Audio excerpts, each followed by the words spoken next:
প্রবাসীর স্ত্রী দুই সন্তান রেখে প্রেমিকের হাত ধরে উধাও। মিরসরাইয়ে প্রেমিকের হাত ধরে দুই সন্তান রেখে প্রবাসীর স্ত্রী উধাওয়ের অভিযোগ পাওয়া গেছে।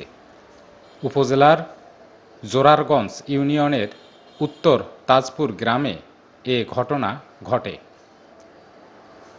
প্রবাসীর স্ত্রীর নাম পূর্ণিমা শর্মা 23।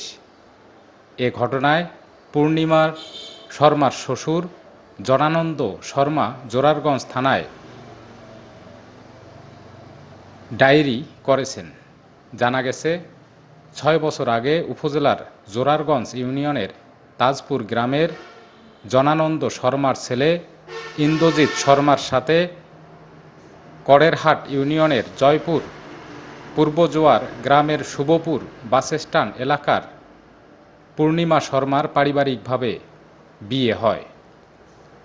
দাম্পত্য জীবনে তাদের শান্ত শর্মা 5 ও প্রভাত শর্মা 3 নামের দুটি ছেলে রয়েছে।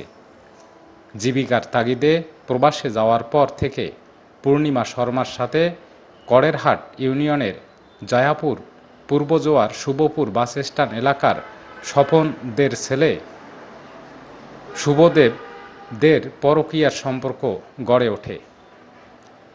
এ সম্পর্কের কারণে শুভদের সাথে দুই সন্তান রেখে পূর্ণিমা পালিয়ে যায়।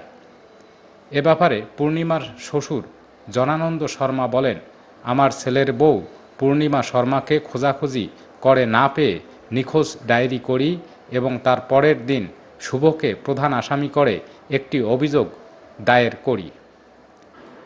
এ বিষয়ে জানতে চাইলে জোরারগঞ্জ থানার এসআই সুবল চন্দ্র সিং জানান, শুভ নামের একটি ছেলের সাথে পরকীয়া করে প্রবাসীর স্ত্রী দুই সন্তানের জননী পূর্ণিমা শর্মার পালিয়ে যাওয়ার বিষয়ে থানায় ডায়েরি এবং অভিযোগ দায়ের করা হয়েছে। এ বিষয়ে তদন্ত চলছে।